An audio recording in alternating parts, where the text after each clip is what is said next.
There's a war happening in Orlando, one that the families don't see, but every theme park fan feels.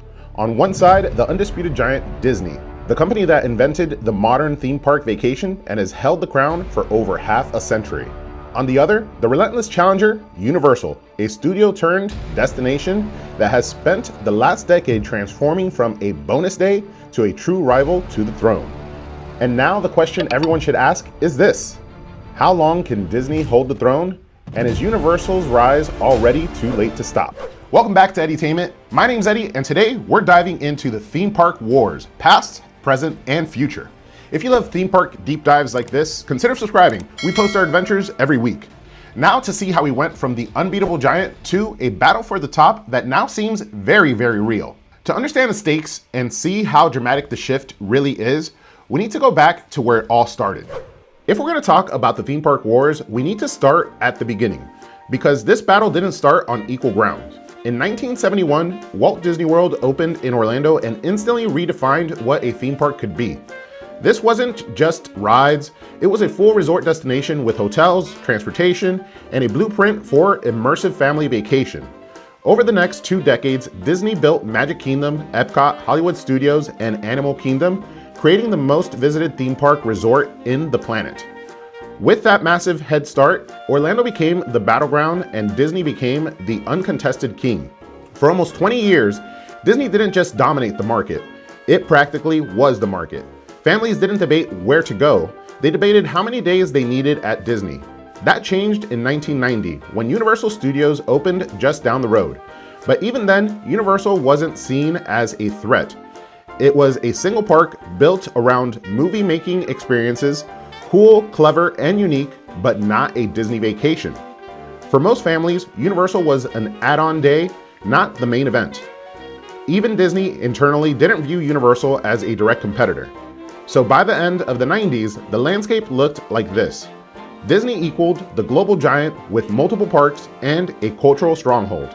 Universal equaled a fun neighbor with one park and a niche angle. But that perception was about to be tested, because starting in 2010, Universal made a move nobody, not even Disney, expected. And that's where the real rivalry begins. The true seismic shift in the theme park worlds didn't start with a coaster or a parade, it started with a story. In the early 2000s, both Universal and Disney circled one of the biggest entertainment properties of all time, Harry Potter.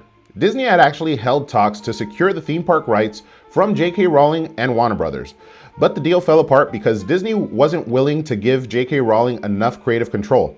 Universal agreed to those terms, and everything changed. In 2010, Universal opened up the Wizarding World of Harry Potter at Islands of Adventure. And the land redefined what a modern theme park could be. This wasn't props and facades. It was a world, shops, foods, characters, iterative wands, and rides that made guests feel like they were part of the story. And the impact was immediate. In its first year, Islands of Adventure's attendance jumped roughly 30%, while some Disney parks stagnated or dipped. One report estimates Universal's attendance growth outpaced Disney by roughly 10-1 between 2009 and 2013. Universal added around 5 million guests, while Disney added just 2.5 million in that span. Suddenly, Universal was no longer a bonus day. It was a destination. Families started to split vacation time and budgets in ways that just hadn't happened before. Disney's public line at that time was "a rising tide lifts all ships," suggesting that a stronger Universal meant more tourism for everyone. But in practice, that rising tide didn't lift all ships equally. Universal's growth was concentrated, rapid, and tied to something that Disney had yet matched. What Universal accomplished with Harry Potter wasn't just a hit ride.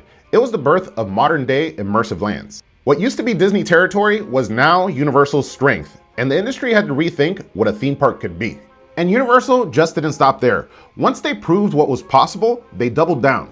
Once Universal proved a land could drive entire vacations, they pressed the advantage. After Hogsmeade in 2010, they opened Diagon Alley in 2014 and connected the two with the Hogsworth Express, turning Harry Potter into a multi-day ecosystem.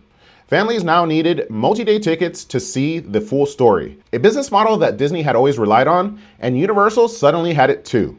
And while that was happening, something else shifted. Disney was forced to evolve. Harry Potter changed the rules. For the first time in decades, Disney had to respond to a competitor's momentum. The result was an era of immersive IP at Disney: Pandora, Galaxy's Edge, and Avengers Campus. Immersive, advanced, and deeply themed. But even with all that investment, Disney has yet to capture that cultural pool that Harry Potter had from day one. Meanwhile, Universal was sharpening its identity with bold, fast, modern attractions. Hagrid's, Velocicoaster, and the Mummy update gave Universal a thrill and tech profile Disney doesn't try to compete with. And that suddenly mattered to teens, young adults, and multi-day travelers. Then came the move that signaled the next phase: Epic Universe. Opening May of 2025, it instantly reframed the competition. A brand new, from the ground up park with multiple immersive lands, a hotel, and a powerhouse IP like Nintendo. Essentially, a new resort destination in one shot. Disney continues strengthening its existing parks with new rides and entertainment, but in the post-Potter world, the scoreboard looks different. Guests aren't comparing who has more park anymore. They're comparing who is innovating faster. And right now, Universal has been the one moving aggressively. And through all this, one reality stands out. Harry Potter pushed Disney to evolve, and even after evolving, Disney has yet to find that land with that cultural and repeat visit gravity that Potter still demands. But rides are only part of the equation, because for most guests, it comes down to value. Rides and lands are fun, but for most trip planning, it comes down to one question: what are you actually getting for what you're paying? Disney still charges a premium because it can. Nostalgia, characters, parades, fireworks, storytelling. When Disney is hitting on all cylinders, there's nothing quite like it. But that magic comes with layers. Genie Plus, lightning lanes, reservations, virtual queues, which makes the trip more complex and more expensive. Now, don't get me wrong, Universal isn't necessarily cheaper. They charge a premium too. But the structure is simpler. Express Pass is expensive, but it works. No lotteries, no 7 a.m. windows. Universal leans into bundled hotels, multi-day deals, and the ability to pack a ton into fewer days. So the value picture looks like this. Disney gives you unmatched spectacle at a premium with complexity. Universal gives you speed and streamlined planning at a premium with simplicity. Both cost money, both have passionate fans, neither is cheap. The real difference comes with what you prioritize. Do you like magic and memories, or do you like efficiency and adrenaline? And that's why there really isn't a simple winner in this category, because the value debate isn't about price tags, it's about identity. But money and perception only tell part of the story, because both of these companies are already planning their next move. And now we arrive at the theme park wars of today and tomorrow. The theme park wars are now defined by what's coming next. Disney's strategy currently looks like global scale and incremental growth. With parks across the US, Paris, Shanghai, Hong Kong, and Tokyo, Disney dominates worldwide attendance. Magic Kingdom remains the most visited park on Earth, and Disney parks fill most of the global top spots. But here's the twist. Universal isn't just a US competitor. It's an international force as well.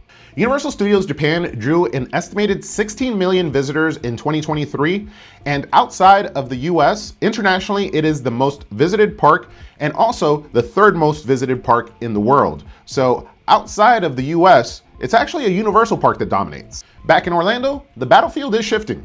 Universal didn't just expand its existing parks. They created a whole new park from the ground up in Epic Universe, signaling that they are no longer playing follow the leader. And Universal's momentum doesn't just stop in Florida. In Texas, a whole new park is in development. And that new park in Texas is a direct play on the nostalgia and the family travel demographic that Disney has relied on for decades. And I can't wait to take this little guy with me.